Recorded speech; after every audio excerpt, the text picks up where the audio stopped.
네, 반갑습니다. 13회 행정사 1차 국가시험이죠. 자, 이게 강평하도록 하겠습니다. 우선 시험 치시는 과정에서 대단히 고생하셨습니다. 시험 문제가 많이 어려웠죠. 그죠? 생소했을 겁니다. 낯설고요. 특히 이제 앞에서 1번, 2번, 3번 여기 문제부터 처음부터 어렵기 때문에 아마 이 멘탈 조절에 실패했을 때 꽈락을 걱정해야 될 정도까지 몰렸을 수도 있다라고 생각합니다. 문제 패턴이 경향이 변하고 있습니다. 작년부터. 그러니까 12회부터 패턴이 조금씩 변하고 있고, 그것이 작년보다 올해 조금 더 두드러지게 나타났고, 아마 이 추세는 이제 다음에도 이어지지 않을까라고 이제 생각합니다. 그래서, 좀 짧게 제가 하겠습니다. 한 40분에서 50분 정도 사이에서 좀 이제 간략하게, 우리의 문제에 대해서 자세히 풀어가기보다는 접근한 방법, 그 다음 패턴 어떻게 변했는가에 대한 부분, 그리고 이제 가장 중요한 거는 다음 시험에 어떻게 이제 대비할 것이냐에 대한 문제겠죠. 그래서 향후에 우리 학습 방법에 대한 부분, 이런 것이 이제 사실 제 주된 논의가 될 텐데, 그 내용에 대해서 좀 말씀드리도록 하겠습니다. 이 13회 시험이 이제 지금까지 시행됐던 시험 중에서 가장 어려웠던 시험 문제는 6회입니다. 그 6회 문제가 가장 어려웠어요.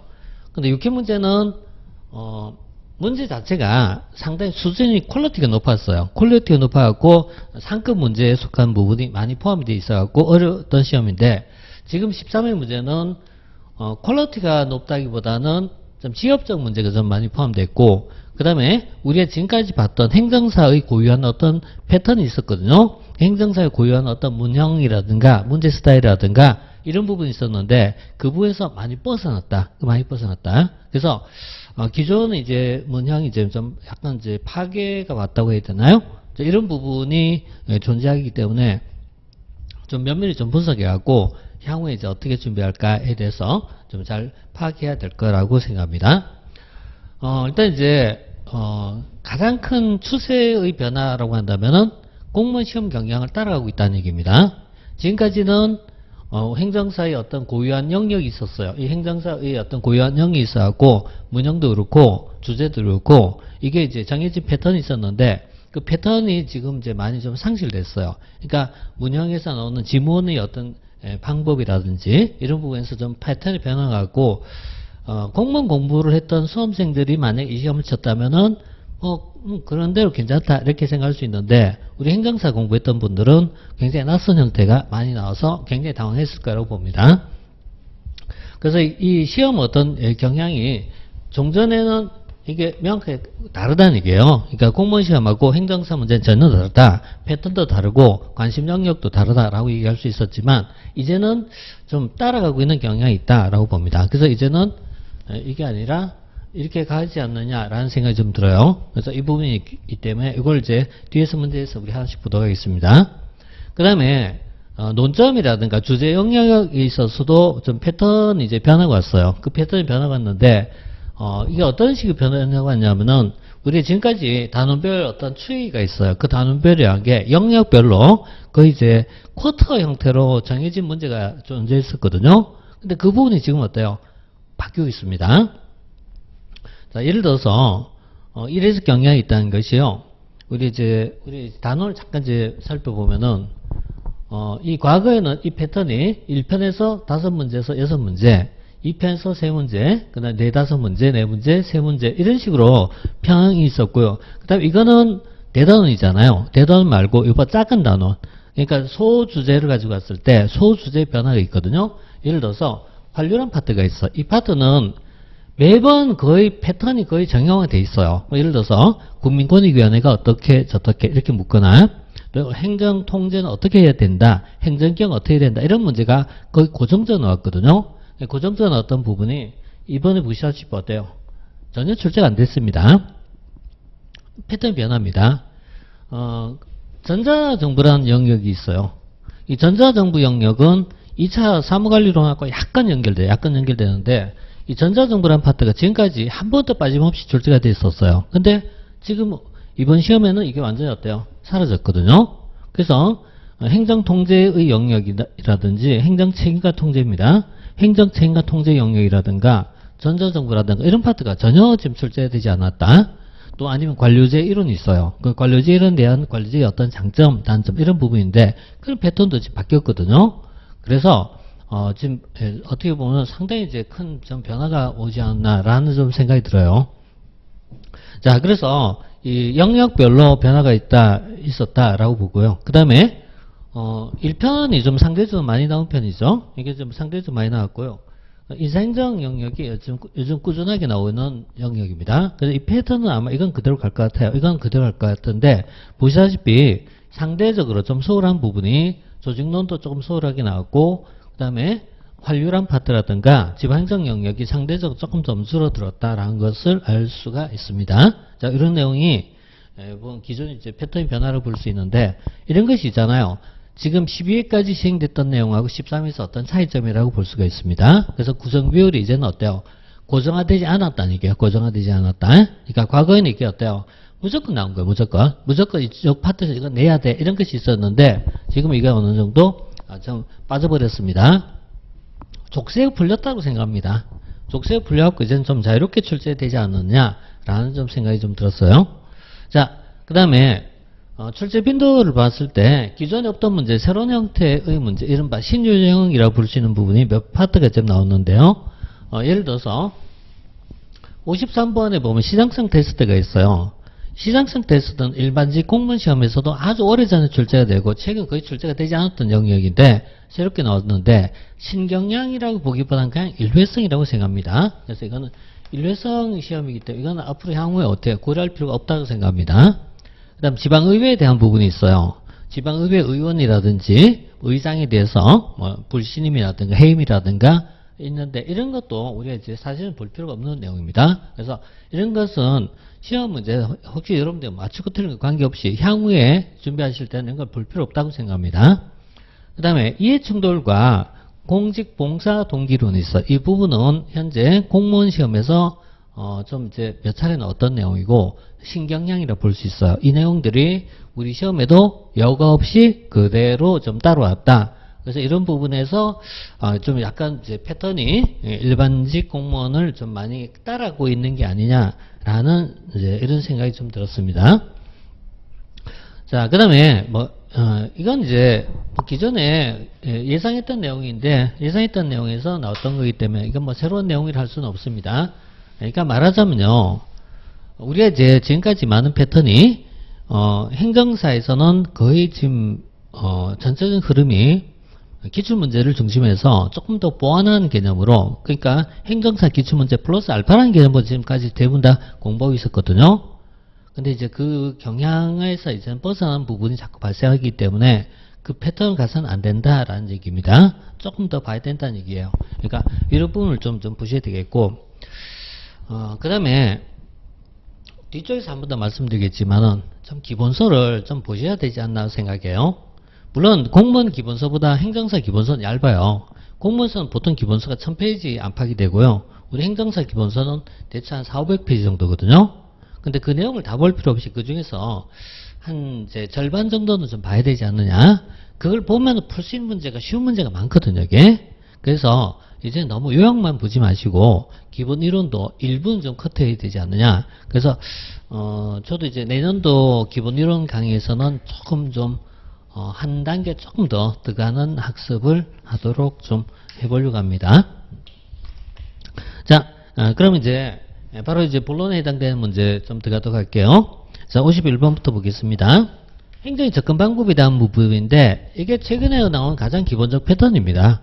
그래서 이게 왜냐면 1편 전체를 우리가 측정할 수 있는 문제거든요. 그래서 이게 뭐 사실 별로 어려운 문제는 아니에요. 근데 별로 어려운 문제 아닌데 어려운 문제예요. 이게 뭐냐면 이제 지금 보시다시피 빈도도 높이 난이도 상급으로 제가 분류를 했잖아요. 분류했는데 이 문장 자체가요. 자, 일반 법칙성이라든가 이런 내용은 이제 우리가 그냥 피상적으로 알아서 되는 문제는 아니거든요. 그러니까 이걸 공부할 때는 두 가지 패턴이라는 게 있어요. 그러니까 구제도주의라는 게 있고요. 그 다음에 이와 대비된 이것 비판에서 나온 것을 1950년대 행태론이라고 이제 부르게 되고요. 행태론에 대해서 다시 비판해서 나온 것을 신제도주의라고 부르는데, 이 문형이 행태론과 신제도의 차이점 또는 구제도주의와 신제도의 차이점 이렇게 묻는 게 첫 번째 문형이거든요. 두 번째는 신제도주의 안에 다시 이 안에 세 가지 패턴이 있어요. 그러니까 신제도주의 안에 세 가지 패턴이 합리적 선택의 신제도주의, 그 다음에 역사적 신제주의, 합리적 선택의 신제도주의, 그 다음에 역사적 신제주의, 그 다음에 사회학적 신제주의 이렇게 해서 세 가지가 있는데요. 이 세 가지의 신제도주의에서 소위 말하는 키워드가 있어요. 이 키워드를 일단 절대 암기사항입니다. 이게 절대 암기사항입니다. 그러니까 이런 내용도 우리가 지금까지는 그렇게 자세히 공부하지 않았거든요. 자세히 공부하지 않았는데 그러나 이제 알아야 될 내용은 알아야 됩니다. 그래서 예를 들어서 역사적 신제주의에 나오는 표현 중에 하나가 경로의존성과 단절적 균형이란 말 쓰거든요. 단절적 균형 이론 이렇게 쓰고 있고, 그 다음에 사회학적 신제주의에 보면 동형화라는 말과 배태성이라는 게 있어요. 근데 이 내용은 일반직 공무원에서도 이걸 자세히 하긴 하는데 내용을 다 이해하지 못해요. 이해하지 못하고 어느 정도 선에서 키워드 정도 기억하고 전체 흐름만 잡는 학습하거든요. 우리 시험에는 그동안에 거의 있잖아요. 아유, 힘들면 빼 이런 식의 논의가 많았는데 지금은 그래서는 안 될 것 같아요. 그래서 요 정도까지는 좀 봐야 되지 않나 이렇게 생각합니다. 자, 그 다음에 행태론이 이제 보편성, 과학성 또는요 일반 법칙성을 추구하고 있습니다. 일반 법칙성이란 말이 보편성, 과학성을 얘기한 말과 동일한 표현이에요. 근데 신제주의는 국가마다 제도가 왜 다른가라는 것을 설명하기 때문에 특수성을 설명한다 이렇게 표현해요. 그래서 일반 법칙성보다는 특성을 설명한다 이렇게 쓰거든요. 그래서 사실은 이제 이런 표현을 쓰면 이게 뭐죠? 행태론을 설명한 부분이거든요. 이게 행태론인지를 알아야 되지 않습니까? 그래서 여기 공부하는 내용에 많이 안 봐도 꼭 봐야 될 게 있단 말이에요. 많이 안 봐도 꼭 봐야 될 게 그거보다 행태론과 그 다음에 신행정이에요. 행태론과 신행정. 행태론과 신행정 그 다음 문제에서 다시 한번 말씀드릴게요. 그 다음에 최근에 신제도 이제 좀 정리해야 될 것 같아요. 그 다음에 체제론이라는 파트가 있어요. 체제론은 그냥 이렇게 보세요. 가장 거시적 연구다. 넓게 연구한다. 거시적이에요. 그래서 부분보다는 전체를 연구한 것을 체제론이라고 부릅니다. 그래서 부분보다는 전체. 근데 이제 우리 이제 행정학의 문제는 이런 스타일이 되게 많아요. A보다 B 설명이잖아요. 설명 문제인데 A보다 B라는 문장이 나와요. 이게 대체로 반대로 이렇게 설명한 경우가 굉장히 많아요. 그래서 이런 파트 이제 좀 우리가 이제 볼 때마다 지문 나올 때마다 무조건 어때요? 이거 좀 체크해서 봐야 됩니다. 자, 그 다음에 3번은 그러니까 2번은 반대로 써야 돼요. 그 다음에 3번은 제도가 닮아가는 것을 설명한다라고 되어 있는데 우리가 제도가 닮아가는 것을 뭐라 쓰냐면은 동형화라고 불러요. 사회학적 신대주의에서 나온 표현입니다. 그래서 사회학적 신대주의에 나오는 동형화라는 표현이 제도의 유사성, 닮아가는 것을 설명한다 이렇게 씁니다. 그래서 사회학적 신대주의고요. 그 다음에 공공선택이론은 합력선택이론의 제도의 역할을 접목하여 공공분위기까지 확대 적용하게 되었다. 이 공공선택이론이 합력선택의 신제도주의입니다. 이게 그래서 합력선택 신제도주의 중에 하나가 공공선택이론이에요. 이 원래 이건 정치경제학이라고 부르는데 이것을 공공영역에 확대 적용합니다. 그래서 이 이론이 왜 유명해졌냐면은 정부 실패를 설명하고요. 정부 실패를 설명할 뿐만 아니라 나아가서 여기에 대한 이제 극복 방안을 제시하기 때문에 굉장히 인기를 얻게 돼요. 그러니까 이 공공 부분 다시 가면 정부 실패의 영역, 정부의 영역에도 확대 적용하게 되었다. 그래서 4번입니다. 자, 그 다음에 행태로는 이상적 제도를 법제하면 안정적인 사회 질서가 유지된다는 가정에 기초를 두고 있다. 이론적인 맥락이요. 과거에 이제 연구한 것이 이게 19세기인데요. 19세기 논의한 걸 우리가 제도라고 불러요. 제도, 법 이런 것을 연구를 해요. 이걸 비판해서 나온 것을 행태론이라고 불러요. 행태는 제도가 중요한 게 아니라 인간의 행동 유형을 분석한다 이런 것입니다. 그래서 개인의 행동 유형을 분석하고자 하는 것을 행태론이라고 불러요. 제도가 아니라는 얘기입니다. 제도가 아니라 개인의 행동 유형을 분석하고자 하는 것을 행태론이라고 표현해요. 자, 그래서 이 키워드가 제도냐 사람이냐 이게 본질이 제도를 연구한다, 사람을 연구한다.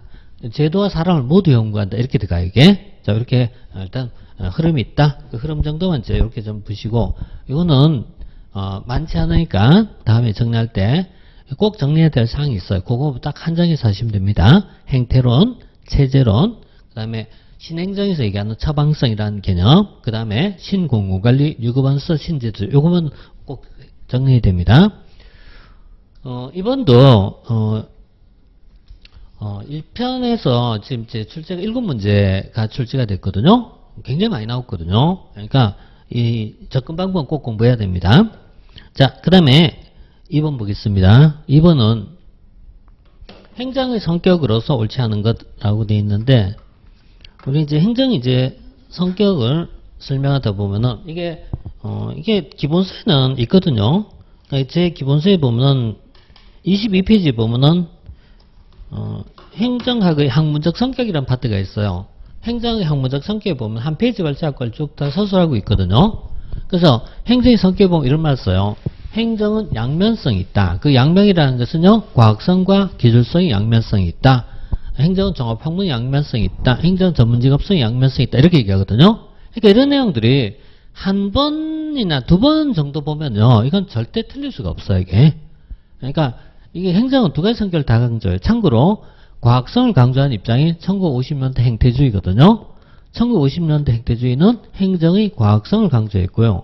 반면 이제 1970년대 신행정이 있어요. 이 신행정에서 강조한 것을 처방성 또는 적실성이라고 불러요. 또는 기술성이라고 불러요. 기술성. 이걸 이제 대표적인 내용이거든요. 그래서 이 두 가지가 행정의 본질적 성격입니다. 그 다음에 이거는 처음 보면요, 3번은 보통 많이 틀릴 것 같아요. 3번도 틀릴 것 같은데, 행정을 전문직업성이라고 불러요. 이게 어떤 얘기냐면은, 의학은 환자를 치유하는 거지만, 또는 의사는 환자를 치유하는 거지만, 행정학 또는 행정인은 사회적 문제를 치유하거든요. 사회적 문제를 치유한다. 그래서 이것을 행정의 전문직업적 성격을 불러요. 의사에게 요구된 것이 전문직업인이 것처럼 전문직업인으로서 의사가 공직윤리가 필요한, 의학, 그러니까 직업윤리가 요구되는 것처럼 행정인도 공직윤리가 요구된다. 왜? 전문직업인으로서 윤리가 필요하다. 이것을 설명한 내용이거든요. 그래서 이 전문직업성이란 말 써요. 요 내용을 이렇게 이해하고 보면은 어렵지 않아요. 근데 그냥 처음 접하면은 요약으로 해서는 알 수 없죠. 요약만 갖고는요. 자, 그 다음에 종합학문이 있습니다. 근데 5번 질문은 조금 논란이 있을 것 같아요. 일정 경로를 통해서 움직이는 경로의존성이라는 게 있어. 이건 어디서 나온 것이다? 앞에 잠깐 봤지만 우리가 역사적 신대주의 나온 파트예요. 역사적 신대주의에 보면 경로의존성이라는 게 있어요. 이 경로의존성은 보통 이걸 부정적으로 쓰는 경우도 있지만 반드시 나쁜 건 아닙니다. 어쨌든 제도라는 것은 한번 만들어진 제도가 지속성을 지니고 있을 때 경로의존성이라고 불러요. 그럼 행정은 경로의존성을 타파해야 된다, 경로의존성을 따라한다 이렇게 얘기할 때 무조건 어느 하나가 맞다고 얘기할 수는 없어요. 그래서 사실은 5번 질문은 약간 있잖아요. 이렇게 좀 퀘스천 마크가 좀 들어갈 수 있습니다. 그래서 5번 질문은 좀 명확하지는 않아요. 그래서 1, 2, 3, 4는 명확한 질문이에요. 명확하기 때문에 이거는 아무도 이의를 제기할 수는 없어요. 근데 5번은 좀 논란이 있을 수 있다. 이렇게 봅니다. 자, 그 다음에 논란이 있는데 문제는 이런 거 있잖아요. 제가 작년에도 이제 한 문제 이의 제기한 거에 대해서 수험생분하고 같이 좀 많이 이렇게 얘기를 했었거든요. 그래서 한 문제 이제 정답 수정이 됐었는데, 그 정답 수정이 된 게, 이런 거는 수정이 가능하는데, 이런 거는 수정하기가 상당히 어려워요. 이런 반증을 가져오기가 어렵다니까, 이게. 자, 어쨌든, 이제 앞에 있는 네 가지가 중요하다고 봅니다. 자, 그 다음에 53번. 시장성 테스트죠. 이른바 이제, 시장성 테스트에 대한 문제가 나오는데, 이 시장성 테스트는요, 이 기본서에는요, 제가 뒤쪽에 보면 450페이지에 보면은, 이게 기본서에 이걸 수록해 놨어요. 근데, 수록해 있으면 뭡니까? 제가 수업할 때 한 번도 언급 안 했는데요. 왜? 출제될 가능성이 별로 없으니까요. 이게 1990년대 초반이거든요. 1991년도에 정책 백서가 있어. 영국에서는 어떤 정책 백서가 있는데, 품질을 위한 정책 백서라는 게 있어. 여기서는 어떤 것으로서 이제 이 수행 주체의 결정, 그러니까 이 사업의, 그러니까 정부가 꼭 필요한 사업인가 아닌가에 대한 문제. 그래서 이 사업의 존폐 여부와 사업의 존폐 여부와 그다음 사업의 수행 주체를 결정하는 프로그램입니다. 이걸 결정 프로그램인데 이 사업이 존속할까 폐지할까, 두 번째는요 수행 주체를 결정하자. 수행 주체라는 게 무슨 뜻이냐면은 누가 할까라는 얘기예요. 누가 할까? 그래서 이 과정에서 정부와 정부 내 조직과 민간 조직 간의 경쟁을 붙이는 거예요. 민간 조직 간의 경쟁을 통해서 하기 때문에 이걸 시장성 테스트, 마켓 테스팅이라고 표현해요. 마켓 테스팅, 시장성 평가라고 부르기도 하고요. 그래서 정부와 민간 조직 간의 경쟁을 통해서 붙이는 방식을 쓰고 있어요. 이게 나오는데 1990년대에 나왔던 내용이니까 현재 우리 시점을 본다면 좀 많이 지났잖아요. 그래서 이게 크게 의미가 있나 이렇게 물으면요, 그냥 있었어 이 정도거든요. 있었어 이 정도거든요. 그래서 이게 뭐 이때는 어떤 내용인데 이런 것들입니다. 그런데 문제는 정답은 이것도 전혀 관련이 없어요. 전혀 관련 없이 이 시장성 테스트 뚜뚜뚜 설명하고 있거든요. 근데 3번은 이거는 어떤 식이냐면은 약간 우리가 행정학 공부하실 때 좀 넓은 시각이 필요해요. 넓은 시각. 넓은 시각에서 좀 봐야 되는데 넓은 시각이 뭐냐면은 자, 정부가 해야 될 것인지 그 다음에 사기업이 해야 될 것인지 그 다음에 이 중간의 형태를 우리가 공기업이라고 부르기도 하고요. 공공기관이라고 부르기도 하는데 일단 공기업이라고 한번 써볼게요. 이렇게 했을 때 이 정도의 차이거든요. 정도의 차이거든요. 그래서 정부 하더라도 순수한 정부 영역이 있어요. 순수한 정부 영역이 있고 그 다음에 책임운영기관이라든가 그 다음에 또는요 정부기업이라고 있어요. 그 다음에 공기업이 있거든요. 공기업이 있고 그 다음에 그 사기업이 있어요. 이렇게 봤을 때 당연히 왼쪽 갈수록 뭐가 높아진다? 공공성이 높은 영역을 하는 것입니다. 그래서 공공성이 가장 높은 영역을 하는 것입니다. 책임운영기관은요 공공성을 유지한 채 이게 중요한 키워드예요. 유지라는 키워드, 유지한 채 경쟁을 도입하자. 이게 책임운영기관입니다. 공기업은 공공성과 기업성이 조화합니다. 아예 기업성이 조화합니다. 반면 이제 사기업은 공공성은 없고요. 기업성만 추구한 겁니다. 그래서 이 정도의 차이거든요. 정도의 차이에서 좌측 갈수록 공공성이 요구되는 파트고 우측 갈수록 기업성이 요구되는 파트다. 이걸 얘기하거든요. 이 과정에서 이제 나온 건데 얘와 여기 차이점이잖아요. 차이점인데 정부가 수행하더라도 시장성이 강하면 누가 한다? 시장성이 강하면 정부기업이 되는 거고 공기업이 되는 거고 반면 이제 시장성이 약할 때는 어때요? 책임운영기관이 된다. 이렇게 보시면 돼요. 그래서 시장성이 이건 있잖아요. 약할 경우에는 책임운영기관이 반면 이제 이게 강하면은 공기업의 형태를 가는 것이 맞다. 이렇게 본 것이거든요. 그래서 제 3번인데 이렇게 약간 넓은 시각에서 보시면 조금 쉬워요, 이게. 그래서, 이런 거는 암기 영역이 아니거든요. 암기 영역이 아니고, 그냥 이제 전체적으로 조망하는 흐름이거든요. 흐름만 보시면 되는데, 그러나 이제 처음 접하면 뭐 어렵죠, 그죠? 처음 접하면 어렵죠. 자, 그래서, 여기 이제 3번이었고요. 그래서 1번, 2번, 3번이 다 있잖아요. 기본적으로 중간 이상이라고 보여집니다. 자, 그 다음에 54번은 이제 뉴거번스에 대한 부분인데 이 뉴거번스는 신공공관리론하고 보통 비교하는 개념으로 많이 쓰고 있죠. 그래서 우리 NPM이라고 쓰죠. 신공공관리론하고 뉴거번스가 있어요. 이 두 가지를 비교하는 것에서 나오는데 이거는 이제 뭐 어떤 책이나 어떤 기본서나 다 나옵니다. 그래서 신공공관리론은 정부를 바꿔보자. 정부 혁신이거든요. 정부 내를 뭔가 바꿔보자 이런 얘기예요. 근데 뉴거번스는 정부와 민간의 관계를 개선해보자 이렇게 보는 것이거든요. 그 관계를 개선해보자. 그래서 이걸 네트워크라고 부르죠. 그러니까 신공공관리는 정부 혁신입니다. 정부를 바꿔보자. 정부 혁신에 관심을 두고 있어요. 따라서 뉴거번스하고 기본 차이가 얘는 내부 관리, 얘는 외부입니다. 외부. 그래서 1번처럼 이건 NPM이죠. 이거는. 자, 그 다음에 수평적 네트워크 방향 잡기. 그 다음에 리얼은 틀렸죠. 뉴거번스는 정부와 단독이 아니죠. 그래서 민간의 관계인데 좀 더 정확하게 얘기할 때는 국가와 시장과 시민사회 간의 협력적 네트워크 네트워크입니다. 그래서 보통 우리가 협치라고 그러죠. 이들 간의 협력적 네트워크이기다. 그래서 단독이란 말씀은 안 되겠죠. 단독이 아니라 같이 하는 겁니다. 투게더입니다. 투게더. 자, 이렇게 이제 보시고요. 그래서 뭐 여기는 이제 뭐 기억과 리을이 틀렸죠. 지금 맞는 것 찾으면 반대로 되겠네요. 그래서 니은, 디귿, 미음 이렇게. 그래서 54번. 자, 다음 54번, 55번 볼게요. 55번은 자, 공공선택이론인데 기본적 가정을 틀린 것은 이 55번의 공공선택이론, 제가 공공선택이론은 개념, 가정, 오스트롬 이 세 개는 반드시 정리된다 이렇게 얘기했던 겁니다. 그래서 공공선택은 첫 번째 개념입니다. 두 번째는요 가정입니다. 가정은요 크게 세 가지가 있습니다. 이건 기억할 사항입니다. 그냥 방법론적 개체주의. 그 다음 인간을 뭘로 본다? 이기적 존재로 본다. 그리고 세 번째 연역법적 접근 세 가지거든요. 이건 무조건 기억해야 돼요. 이거는.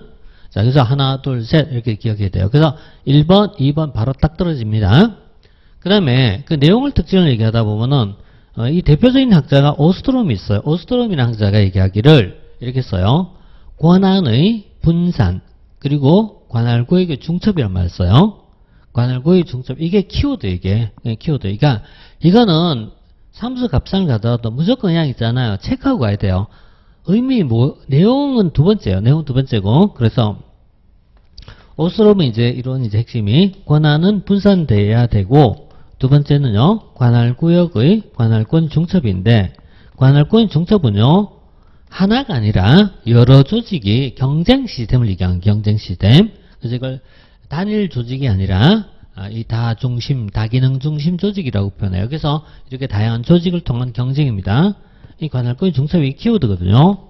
그래서 이게 5번에서 단일 조직이 아니라, 단일 조직은 계층제적 구조를 얘기하는데, 이런 단일 조직이 아니라 시민이 선택을 강조하는 다양한 조직입니다. 그래서 다양한 조직 장치가 필요하다. 단일이 아니죠. 이렇게 봐요. 자, 이렇게 보시고. 그 다음에 공공선택이론 같은 것을 우리가 집합적 의사결정이라고 불러요. 혼자 하는 게 아니거든요. 그래서 혼자 결정한 게 아니라 시민의 선택이거든요. 시민의 선택을 강조하기 때문에 집합적 의사결정이라고 불러요. 그래서 최근에 많은 내용이 집합적 결정이론이라는 것이 굉장히 유행하는데 이게 공공선택이론입니다. 자, 그래서 55번 이렇게 보시고 그 다음에 그 다음 56번은요 민영화 중에서 그냥 드디어 나왔습니다. 드디어 나왔습니다. 왜냐면 이게 민영화 방식에 네 가지가 나오거든요. 민영화 방식 보면요 계약에 의한 민간 위탁, 두 번째가 프랜차이징 또는 면허 방식, 보조금 지급 방식, 바우처 방식 이 네 가지입니다. 요 중에서 바우처는 살짝 언급했고 그 다음 나머지 언급 안 하지 않은 것 중에 하나가 예하고 보조금이에요. 근데 이거는 있잖아요. 그냥 권리 이게 일장구역 키워드입니다. 이게 키워드 이게 프랜차이징 가장 중요한 특징은 뭐냐면 일장구역입니다. 일장구역. 그다음 두 번째가 사용자 부담 원칙 뭐 이런 것이 들어갑니다. 자, 그래서 프랜차이징 바로 넘어가겠습니다. 이건 뭐 두 번 본다고 했잖아요. 뭐 바뀌는 내용이 아니거든요. 자, 그래서 프랜차이징이 있었고요. 프랜차이징보다는 그냥 면허나 허가가 더 맞아요, 그냥. 옛날엔 영어식으로 많이 썼는데. 자, 그 다음 57번. 57번은요, 행정 이념이죠. 행정 이념 가치에 대한 파트죠. 행정 이념이나 가치 역시 시험에서 많이 출제된 영역이에요. 그래서 이게 빈도를 얘기할 때 A급입니다.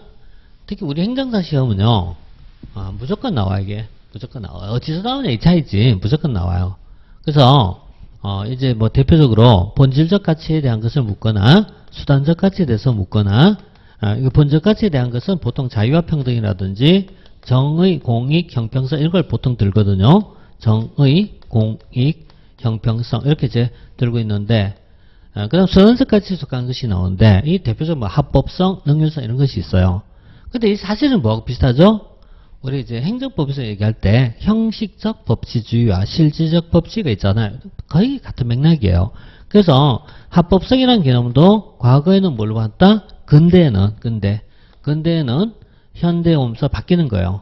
근대에는 형식적 합법성을 추구해요. 형식적 합법성. 법을 지켜라. 형식적 합법성을 추구하는데 현대 오면서 실질적 합법성 또는요 이걸 이제 적극적 합법성 이렇게 부르기도 합니다. 그래서 현대 행정국가로서 실질적 합법성을 추구하게 되었다. 이런 식이거든요. 그래서 입법국가에서 비해 현대 행정은요, 신축성을 부여한다. 법의 적합성을 강조한다. 맞는 표현이거든요. 그래서 형식적인 실제 합법성을 추구한다. 그래서 1번 맞는 표현이고요. 그 다음에 효율성은 우리가 이제 이거는 우리가 이제 이 전반적으로 이런 게 나와요. 투입이 있고 산출이 있고 결과가 있어요. 이때 투입과 산출에 관한 것을 능률성 또는 효율성이라 부르고요. 그 다음에 결과지향적 개념을 효과성이라 부르고요. 효과는 주로 어때요? 결과지향적 개념이고 얘는 과정지향적이다 이렇게 써요. 그래서 능률과 효과를 비교할 때 과정지향, 결과지향 이렇게 쓰거든요. 반대죠. 그죠? 그래서 효율은 과정지향, 이쪽은 결과지향 반대로 썼습니다. 그 다음에 3번도 민주성은 두 가지가 있죠. 대내적 민주가 있고 대외적 민주가 있어요. 대내와 대외가 있는데 국민이 대하여 이렇게 물을 때는 대외적 민주가 돼요. 그래서 이건 대외적 민주죠. 국민 참여, 대외적 민주 이렇게 쓸 수 있죠. 그래서 대외적 민주고요. 그 다음에 수직과 수평도 같은 맥락이에요. 그래서 약자를 배려하자는 걸 우리가 수직적 형평이라고 부르죠. 형평성이 이론에 나온 것입니다. 일단 공익과정설은 공익과 사학이 명확히 구분된다. 실체설. 명확히 구분되지 않는다. 과정설. 역시 이것도 기본사항입니다. 이것도. 그래서 또 57번은요. 이렇게 이제 보도록 하고요. 그 다음 58번. 58번은 이제 이해충돌에 대한 문제죠.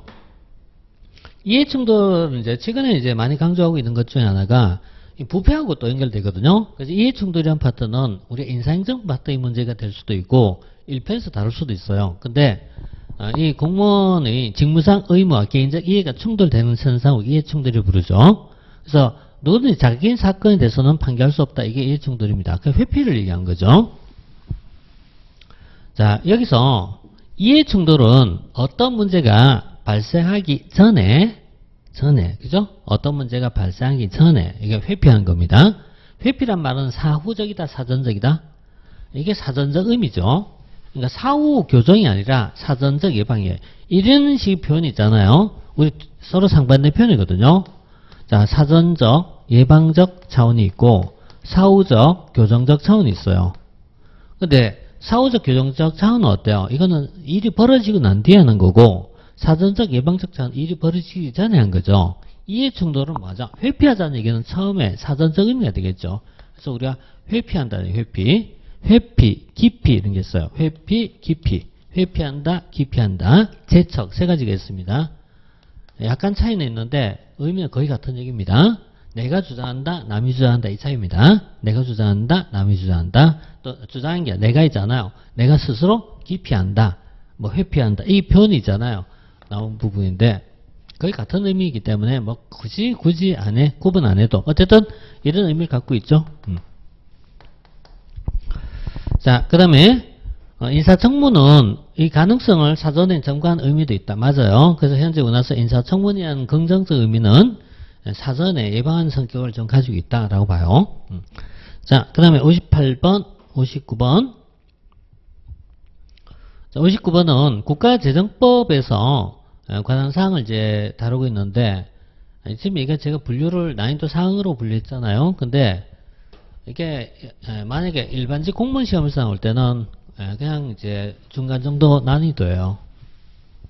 그러니까 중앙관서라든지 각 기관이 기획재정부에 대해서 예산을 요구하거든요.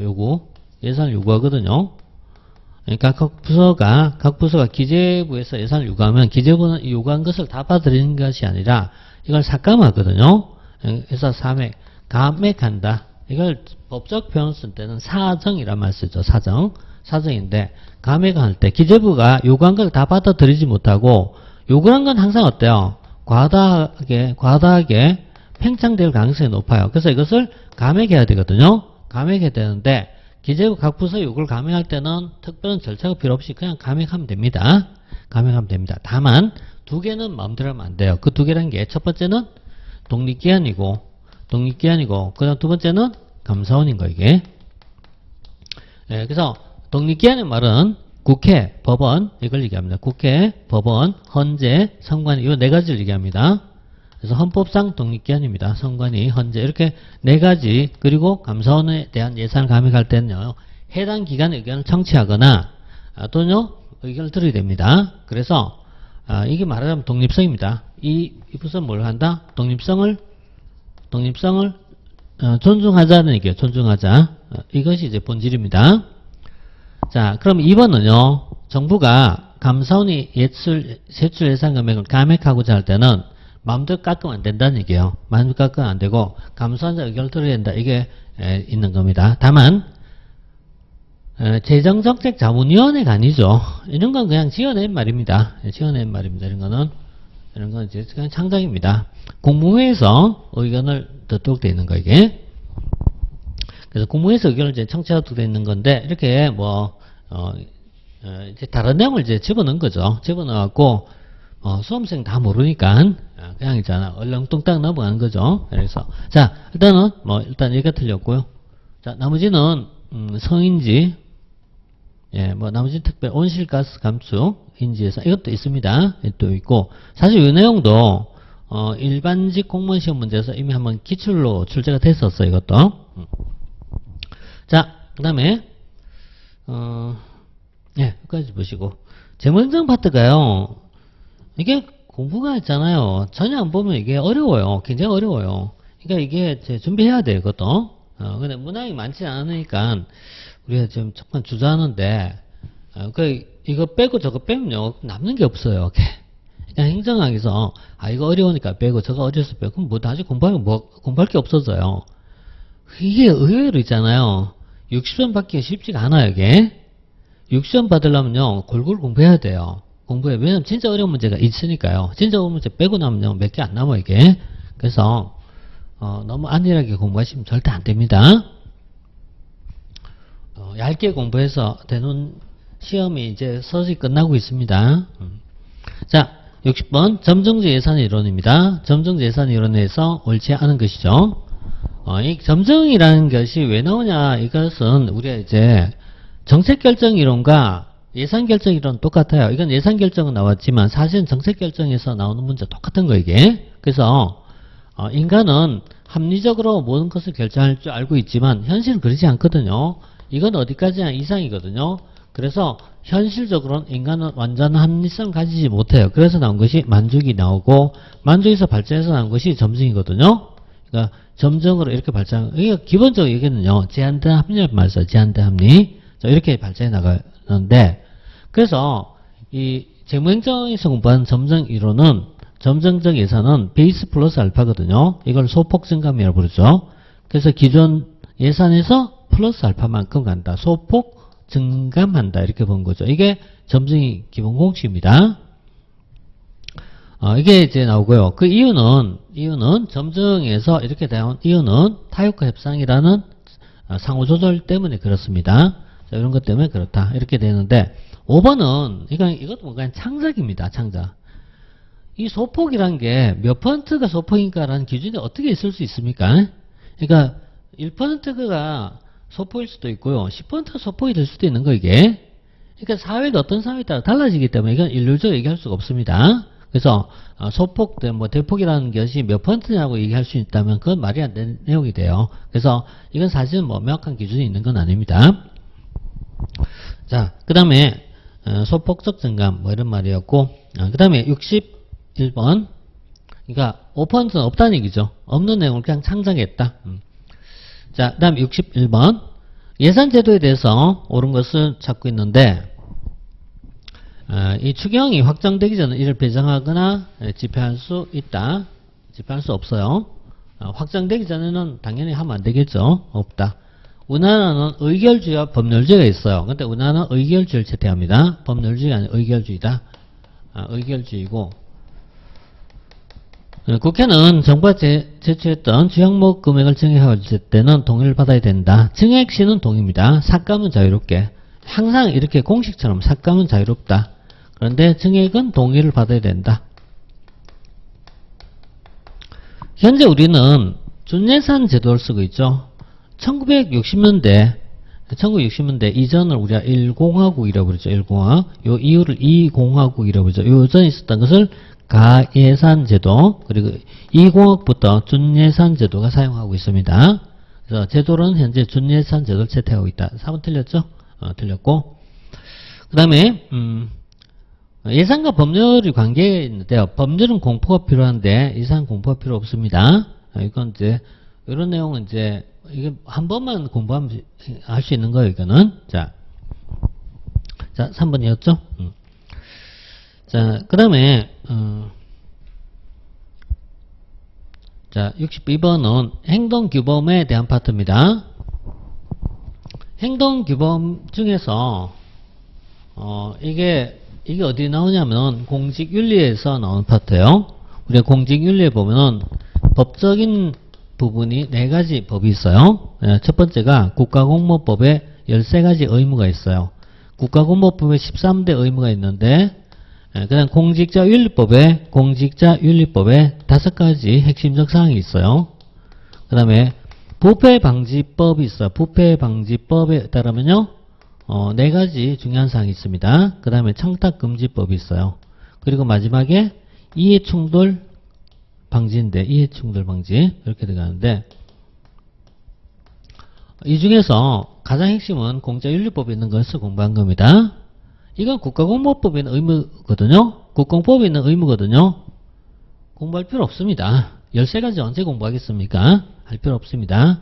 한번 읽어보고 그냥 상식적으로 한번 판단해 보시면 돼요. 비밀 지켜야 된다. 그 다음에 마음대로 정해받아서는 안 된다. 예. 그 다음에 외국으로부터 받을 때는 허가를 받아야 된다. 그 다음에 다른 직무를 겸할 수 없다. 겸직 금지죠. 그리고 영리 금지. 이런 거죠. 그러니까 이건 뭐 사실은 그냥 당연한 내용이거든요. 당연한 내용이기 때문에 62번은 특별하게 뭐 논점화 되는 문제는 아닌 것 같고요. 자, 그 다음에 63번. 채용시험에서 이제 효용성에 대한 문제인데, 예, 이거 드디어 나왔네요. 드디어 나왔는데, 우리 이제 행정학에서 이제 안 나왔던 파트에서 나오는 게 몇 개 있거든요. 언제 나올까? 이렇게 얘기하다 보면 여기 나오고, 또 언제 나올까 하면 또 나오고 하거든요. 제가 13년 동안 예측하고 있습니다. 13년 동안 예측하는데, 이제 더 이상 예측할 것도 솔직히 잘 없어졌어요. 지금까지 다 예측했으니까요. 그래서, 이제는 좀 이제 많이 줄었어요. 이제 신기가 점점 떨어지는 시기로 온 것 같아요. 근데 이제는 신기가 아니고요. 진짜 그냥 실력별 공부해야 되는 시기로 자꾸 바꾸고 있습니다. 자, 이 내용은요, 이건 이제 설명하려면 시간이 필요합니다. 근데 이걸 공부할 때 시험은 효용성이라고 해서 5가지가 있어요. 5가지가 뭐냐면 타당도가 있고, 신뢰도가 있고, 난이도가 있고, 객관도가 있고, 실용도가 있어요. 근데 이 중에 핵심은 이 2가지 핵심이에요. 타당도, 신뢰도가 핵심인 거. 이게 신뢰도는 키워드가 일관성이거든요. 일관성이고, 타당도에는 3가지가 있어요. 기내 구성입니다. 기내 구성입니다. 그러니까 기준이 타당도, 내용의 타당도, 구성의 타당도, 3가지가 있어요. 이게 이런 거란 말이에요. 과거의 시험 문제에서 또 요까지만 언급한 정도고, 조금 더 들어가면 어쩌 이제 요까지 이렇게 들어가는 거예요. 그러면 이제 얘가 나오잖아요. 그럼 다음에 기준 안에 보면 다시 예측적 타당도, 동시에 타당도 이렇게 더 발전해 나가요. 그래서 공부가 자꾸 있잖아요. 뒤로 자꾸 늘어나요. 이렇게 늘어나요. 지금 단계는 어디까지? 벌써 여기까지 왔습니다. 여기까지 왔습니다. 여기까지 왔으니까 이제는요, 나올 게 다 나왔습니다. 그래서 이제는 이쪽 파트가요, 해제됐습니다. 해제됐어. 봉인 상태가 해제됐습니다. 지금까지는 소극적으로 출제되다가 이제는 적극적으로 나오니까요. 자, 그래서 공부를 좀 더 해야 됩니다. 더 해야 됩니다. 근데 이거는 일반직 공부에서는 기본입니다. 기본 사항이기 때문에 해야 됩니다. 절대 있잖아요. 요 행만 믿고 들어가시면 안 됩니다. 조금 더 해야 됩니다. 자, 그래서 이거는 이건 내용을 알면 쉽습니다. 알면 쉬운데, 자, 이렇게 보시고, 그 다음에 이제 그 다음 64번의 직위분류제가 있어. 이거 역시잖아요. 거의 전형적인 문제, 이게. 전형적 문제이기 때문에, 빈도도 굉장히 높고요. 계급제와 직위분류를 비교하는 문제거든요. 직위분류를 비교한 건데, 비교할 때 보면 몇 가지 포커스 포인트가 있어요. 그러니까 예를 들어서 계급제는 농업사회를 배경하고 있고, 직위불제는 사무사회를 배경하고 있기 때문에 이른바 전문성이 요구된다. 이게 핵심이거든요. 이쪽은 일반 행정가이면 된다. 이게 핵심인 거거든요.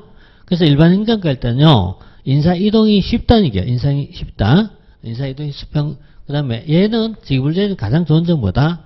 객관적이고 합리적이다는 얘기야. 객관적이고 합리적이다. 이게 가장 중요한 단어예요. 일반 행정가일 때는 뭐가 좋다고 했죠? 인사 배치의 신축성이 있다는 얘기예요. 신축성이 있다. 융통성이 있다. 이런 걸 얘기해요. 그래서 이게 이제 키워드이기 때문에요. 이게 두 가지 공부할 때는 이건 무조건 공부한 거, 여기까지는. 여기까지 공부하기 때문에 5분 바로 답이 나올 수 있습니다. 그래서 신축성이 높은 건 뭐다? 일반 행정가에서 나온 것이다. 일반 행정가는 뭐다? 계급사회다. 계급사회, 계급제입니다. 계급제. 이렇게. 자, 그 다음에 65번은 이제 이거는 역시 이제 이것도 한번 출제가 됐으니까 이제 다음에 좀 나오려면 또 인터뷰가 좀 필요할 것 같습니다. 그래서 여기 보면은 이제 결국 키워드가 뭐냐면은 대인관계, 인간관계 개선이에요. 인간관계 개선, 인간관계 개선입니다. 이게. 그래서 인간관계를 개선하고자 한 것이다. 그래서 이걸 이제 감성훈련을 부르죠. 그래서 감성훈련. 그래서 이렇게 얘기하는데, 이 대인관계 이해, 인간관계 개선을 중심하고 있다. 역시, 이 감성훈련은 제가 이제 이론할 때 이렇게 많이 언급했어요. 왜냐하면 이제 정거리 법칙, 체험훈련, 이런 거, 체험학습, 이런 거 이제 여기 들어갑니다. 자, 그 다음에 66번 보겠습니다. 데프트 이론은요, 조직 유형 중에서 역시 가장 전형적 문제예요. 그 전형적 문제가 세 개 중에 하나가 무조건 나옵니다. 데프트라는 사람은 7개의 조직 유형을 얘기했던 사람이고요. 민츠버그는 5가지 설명했던 사람이고요. 그 다음에 또 하나는 관료제와 탈관료제 이렇게 설명하는 파트예요. 이렇게 해서 3개 중에 하나는 돌아오면서 나옵니다. 자, 그래서 이번엔 데프트입니다. 데프트는 이렇게 얘기하죠. 기사 매수 내고 있어. 기계적 구조와 유기적 구조. 이렇게 설명하고요. 이걸 좀 더 자세히 들어가면은 기사, 매수, 내 이렇게 5가지가 있어요. 기사, 매수, 내. 기능구조, 사업구조, 매트릭스, 수평, 네트워크 이렇게 있는데 이거는 거의 있잖아요. 출제 확률이 거의 있잖아요. 한 7, 80% 된다라고 봐야 돼요. 이거는. 그래서 이건 봐야 되는 거고요. 지금처럼 문제가 문형이 이렇게 나오잖아요. 보통은 우리가 시험 문제가 틀린 거 이렇게 나오거든요. 근데 이번 시험에는 옳은 것이 많이 나왔어요. 이건 어려운 시험입니다. 어려운 건 어려운 겁니다. 7급 시험이 그래요. 7급 시험이 9급하고 차이점이 있어요. 7급 시험은 9급 시험과 달리 옳은 것 넘는 게 거의 40%에서 50% 정도 차지해요. 더 많이 나올 때는 60% 나올 때도 있고요. 그래서 어려운 거예요, 이게. 이것도 그렇습니다. 옳은 것을 찾는 것. 자, 그래서 여기 보면은 네트워크란 말은요, 원래 이제 양면이에요. 조직 내, 조직 간 다 있어, 이게. 다 있다. 그래서 조직 내도 있고, 조직 간도 있다. 형성. 이렇게 써야죠. 그 다음에 수평구조는 변화가 적고 안정적 상황에서 유리하다. 수평구조는 변화가 적고 안정적 상황에서 유리하다. 이렇게 나온 것은 우리가 기계적 구조를 불러요. 기계적 구조. 안정된 상황, 기계적 구조. 반면 수평구조는 오른쪽에 있으면 이쪽은요, 변화가 많고 유동적 상황에서 이게 기본적으로 이렇게 들어가요. 왼쪽 갈수록 안정적. 오른쪽 갈수록 유동적, 개방적, 뭐 있잖아요? 이렇게 봐요. 이런 게 양자의 차이점이에요, 차이점. 자, 매트릭스는 자원의 낭비를 처리할 수 있다. 매트릭스는요, 두 군데서 자원을 효율적으로 활용한 겁니다. 그래서 A 조직과 B 조직이 공동으로 활용한 것이 매트릭스입니다. 이중구조로 불러요. 이중. 그래서 자원의 낭비를 줄일 수 있다. 이렇게 써요. 줄일 수 있다. 자, 이렇게 볼 수 있고요. 그 다음에 사업구조는 중복이 없어 효율적. 사업구조가 중복성이 높아요. 중복성이 높아. 그래서 비효율적. 그래서 매트릭스가 나와요. 이게 원래 있잖아요. 기능구조가 있고요. 사업구조는 얘가 문제점이 있을 때문에 얘가 나온 게 사업구조인데 사업구조도 문제점이 있어. 그래서 나온 것이 매트릭스가 돼요. 그래서 매트릭스는 얘의 장점을 모두 가진 것이다. 이렇게 표현하거든요. 자, 이렇게 이제 단계별로 이렇게 따라가면서 정리할 사항입니다. 이런 거는 정리해야 되는 사항입니다. 내용을 알고 봐야 돼요. 암기하지 마시고 암기는 마지막에 하는 거예요. 암기는 마지막에 하는 거예요. 마지막에 하는 게 그 전에 어떻게 해요? 그냥 쭉 이해하는 거예요. 이해를 한 번 하잖아요. 두 번째 가면요. 이해가 더 쉬워지거든요. 세 번째 가면 더 쉬워지거든요. 그 다음에는 이렇게까지 공부할 시간이 있나 이렇게 얘기할지 몰라도 그렇진 않아요. 어떤 사람들은 짧은 안에 5회독을 하고요. 어떤 사람은요 1년 동안 공부해도 2회독밖에 못해요. 그건 할탓인 거예요. 이게. 그래서 기간이 문제가 아니에요. 기간이 짧은 기간에도 두 번, 세 번 볼 수가 있어. 자, 그래서 여기서 이제 이렇게 보시고 사업구조는 중복이 있어서 비효율적이라고 부릅니다. 그 다음에 이런 것은 유기적 구조입니다. 이런 걸 우리가 유기적 구조로 불러요. 기능구조가 아닙니다. 기능구조는 어떤 구조다? 기계적 구조인 거예요. 수평구조는 네트워크 유기적 구조가 됩니다. 그래서 이렇게 지금 차이가 있어요.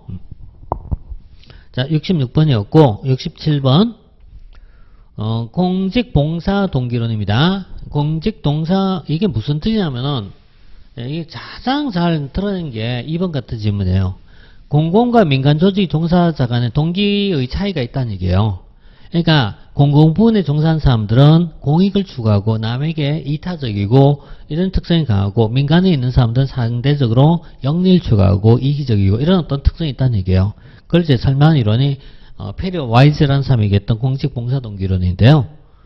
여기서 이 조금 더 어떻게 하면요 합리적, 규범적, 감석 차원이 있어. 이건 이제 해설에 제가 표로 있으니까 꼭 참고해 보시면 됩니다. 참고 보시면 되는데 여기까지가 현재 일반직 공무원 시험에서 출제가 되고 있는 내용인데 이게 그대로 우리 시험에도 그대로 넘어왔습니다. 이제 막을 잖아요. 이 방어막이 없어요. 이제 그냥 넘어와 버렸어요. 이게. 그 다음에 이건 내적 외적 보상인 건데요. 우리가 보통 있잖아요. 금전적 보상, 경제적 보상 이런 걸 외적 보상이라고 부르거든요. 이런 걸 외적 보상.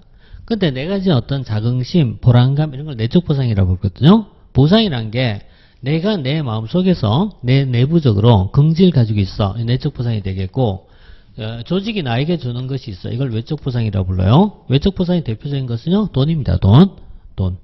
이렇게 보고 내 스스로 가진 것은 내적 보상. 1번 반대입니다. 반대. 자, 그 다음에 60, 그리고요, 아까 봤던 합리적, 감성적, 규범적 차원이라고 되어 있습니다. 이게 들어가 있는데, 보시다시피 내적인 측면이 많죠. 그죠? 자, 그 다음 68번도요, 이게 전형적 문제입니다. 거래적 리더와 변적 리더, 거의 전형적 문제입니다. 그래서, 지적 자극, 이런 것이잖아요. 지적 자극, 근데 이런 거는 개별적 배려, 코칭 이런 것은 보통 이걸 변혁적이라고 부르죠. 변혁적. 그래서 이게 변혁적인데 이 참고로 예외적 관리란 말은요. 이게 전통적 관리를 예외적 관리라고 불러요. 전통적 관리, 예외적 관리라고 불러요. 예외적 관리 전통 무슨 뜻이냐면은 잘못한 거에 대해서 벌을 주겠다 이겁니다. 이게 이런 걸 예외적 관리예요. 예외적 관리는 이걸 한자로 쓰면 신상필벌이라고 불러요. 신상필벌. 잘하면 칭찬하고 못하면 벌 주겠다 이런 얘기인데 이런 걸 예외적 관리로 부릅니다. 그래서 2번은 맞는 표현이고요. 맞는 표현이고. 그래서 거래는 물적 교환, 예외적 관리 이런 거 다 전통적 관리입니다. 그리고 이거는 변혁적 리더고요. 3번은 변혁적 리더 이렇게 볼 수 있고.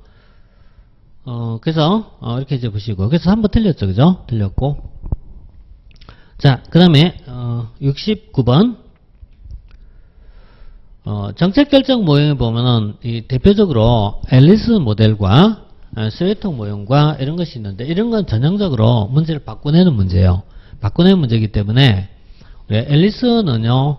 앨리스 모델이 세 가지가 있어요. 1, 2, 3 이렇게 세 가지가 있어요. 그래서 합리적 행위자 모형 그 다음에 합리적 행위자 모형 조직과정 모형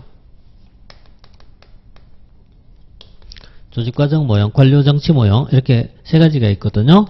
관료, 정치 모형 이렇게 세 가지가 있고 그 다음에 쓰레기통 모형이 있고요. 쓰레기통 모형에는 세 가지, 네 가지가 기억할 사항이 있어요. 참가자의 특징이 있어요. 참가자의 특징이 있는데 이게 세 가지가 있고요. 그 다음에 쓰레기통 보면 그 기회가 있어요. 그러니까 흐름이 있는데 흐름이 네 가지 흐름이 있어요. 문해, 참기 이렇게 네 가지가 있어요. 그 다음에 이제 회사 모형에 보면은 5가지 특징이 있습니다. 그래서 이게 여기까지 우리 공부해야 돼요. 여기까지 요 세 가지 하나, 둘, 셋 이거 공부해야 돼요. 이거 바꿔내는 거야. 바꿔내는 문제. 바꿔내는 문제이기 때문에 이거 명확하게 공부해야 돼. 대충 하면 안 됩니다. 이거 대충 하면 안 됩니다. 진짜 이건 대충 하면 안 되고요. 기억해야 됩니다. 이거는. 왜? 이게 제일 전형적이거든요. 가장 전형적이거든요. 요거만 알면 됩니다. 요거만 알면 되고. 그러나 사실 이런 표현들이 쉽지 않잖아, 이게. 이걸 이해 되겠습니까? 그럼 이걸 기억한다고요? 기억 못 합니다. 그거 어떻게 기억합니까? 시간 지나면 또 희미해질 거고, 문장이 바뀌면 또 새로운 내용인데, 그래서 이런 거 기억할 수 있는 상황이 아니에요, 이게. 이런 건, 자, 그래서 여기서는 기억할 사항은, 이거 숫자, 이건 기억해야 되고, 이거는 3개, 4개, 5개, 이런 거 기억해야 됩니다. 그래서, 요런 내용들이 가장 전형적 문제예요. 69번 같은 문제가 가장 전형적인 정책 결정 문제, 가장 전형적 문제인데, 또 나옵니다. 또 나오고 또 나옵니다, 이거는. 자, 다음 70번. 다운제에 대한 문제가 엘리트론과 다운제에 대한 내용이 그동안 잘 안 나오다 이제 나오기 시작하죠. 나오기 시작하는데, 일단은 국가가 이익 집단을 조작하는 게 있어요. 국가 이익 집단을 조작하는 게 있는데 이것이 국가조합주의라 불러요. 국가조합주의가 있고 사회조합주의가 있어요. 그래서 국가조합주의는 국가가 사회조합주의는 기업이 주도하고 국가조합주의는 국가가 주도한 거, 국가 이익 집단을 조작하는 거 이게 뭐 움직이는 겁니다. 움직이는 것이고. 우리가 공부한 범위에서 벗어납니다. 일반적으로는 조합주의를 꼭 공부해야 될 필요는 없습니다. 문장이 이상하다고 느끼면 되는 것 뿐입니다. 이거는 이상하다 이렇게 느끼면 되는 거지. 다만 지나가는 길에 한 번씩 이렇게 들어두면 그럴까 이 정도예요. 이 정도. 자, 그다음에 뭐 이건 나머지는 뭐 특별하게 내용이 없으니까 이거는 나중에 공부하면 3가지 비교하게 되거든요. 그러니까 철의 삼각, 하위 정부가 있고요. 그다음에 정책 공동체가 있고요. 그 다음에 이슈 네트워크가 있어요. 이 비교하는 문제는 이거는 계속 나오는 문제예요. 계속 나옵니다. 이 3가지 비교하는 문제는 계속 나오기 때문에 이건 정리해야 됩니다. 네. 자, 그래서 전형적 문제입니다. 이게. 자, 다음 71번은 이건 의제설정 이론이죠. 의제설정 이론인데 의제설정 이론도 그냥 있잖아요. 안다 이런 게보다는 좀 약간 기억을 해야 돼 이것도. 그래서 보시다시피 이 코크 엘더라는 사람이 주로 얘기하는데 로스 앤 로스라든가 이런 학자가 있어요. 근데 여기 보면은 제일 먼저 사회적 문제가 제기가 돼요. 그 다음 두 번째 이슈화 이 과정이 있어요. 그리고 공중 의제로 발전해요. 네 번째 정부 의제로. 요 4가지 기본 포맷입니다. 4가지 기본 포맷이기 때문에 보셔야 돼요. 다만 표현이 제도 의제라 부르는 사람도 있고 누군 또 이걸 있잖아요. 공식 의제라 부르는 사람도 있고 이걸 또 기관 의제로 부르는 사람도 있고 이렇게 또는 정부 의제로 부르는 사람도 있습니다. 똑같은 표현은 이렇게 다양하게 있습니다. 똑같은 말이게. 그래서 1, 2, 3, 4 이렇게 들어가요. 1, 2, 3, 4 이렇게 사회적 문제 이슈화 대신에 쟁점화라 부르기도 해요. 이슈화 대신에 쟁점화. 그래서 1, 2, 3, 4 이렇게 바로 나올 수 있습니다. 자, 71번 72번 정책 집행론에서 전형적 문제거든요. 이것도 전형적 문제예요. 우리가 집행론 공부하면은 무조건 나온 게 하형적 집행과 상형적 집행 나오면요. 이거는 이렇게 나오면 이거는요. 거의 점수 받는 겁니다. 근데 나카무라와 스몰우드라는 사람이 나와요. 나카무라와 스몰우드가 나와. 이렇게 나오면 이건 조금 고민해야 돼요. 이게 좀 어려워 이게. 그래서 시간 바쁘면 이건 건너뛰더라도 이건 알아야 됩니다. 그래서 기계적 집행이죠. 하향적 집행은 굉장히 이론적이고 기계적 집행을 얘기하고 그 다음에 정책과 집행은 구분된다 이런 식이에요. 분리된다 이렇게 보는 시각이고 상향적 집행은요 대단히 현실적입니다. 현실적인데 여기서는 무조건 나오는 단어가 있어요. 그 단어가 뭐냐면은 현장입니다. 현장을 중시하고요. 그 다음 일선 관료의 재량성입니다. 그리고 상호 적응, 상호 조정입니다. 상호 조정. 요 키워드가 나오면요. 이게 키워드 나오면 무조건 상향입니다. 무조건 상향이니까. 이렇게 따라가시면 돼요. 자, 그 다음에, 앞쪽에 이거는 기술적 효율성이라는 게 나와요. 이게, 기술적 합리란 말 아마 쓴 게 더 좋을 것 같은데, 이렇게 쓴 것이 이제, 보통 정치행정 이론론, 전통적 집행입니다. 전통적 집행입니다. 그래서, 2번은 하향적이죠. 하향적. 자, 다음에 73번. 지방의원의 징계 중요. 73번은 공부할 필요 없습니다. 그냥 지나가시면 됩니다. 뭐, 이거까지 할 필요 없습니다. 할 필요 없고. 이게 국회법에 있는 내용이 지방자치법에도 그대로 이렇게 몇 개를 복사해서 붙여서 만든 게 지방자치법인데, 국회법에 보면 징계가 있어요. 국회의원에 대한 징계가 있어요. 국회의원에 대한 징계가 자체적 징계가 있는데, 뭐 제명, 출석, 정지, 사과 이런 게 있어요. 이런 게 쭉 있는데 3번 같은 거는 뭐 잘 듣도 못한 거거든요. 근데 이거는 이제 징계에 해당된 것이 아니고요. 불신임이라는 게 있어요. 불신임이 있는데 이 불신임에 대한 얘기입니다. 근데 이 불신임은요, 이게 의원이 의장에 대한 불신임이냐 이런 파트에서 나와요.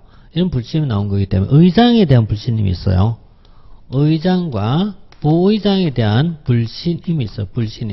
불신임을 해임이라고 부르는 거예요. 해임. 불신임한다. 이걸 그냥 다른 말씀 해임한다 이런 해임에 대한 것을 얘기합니다.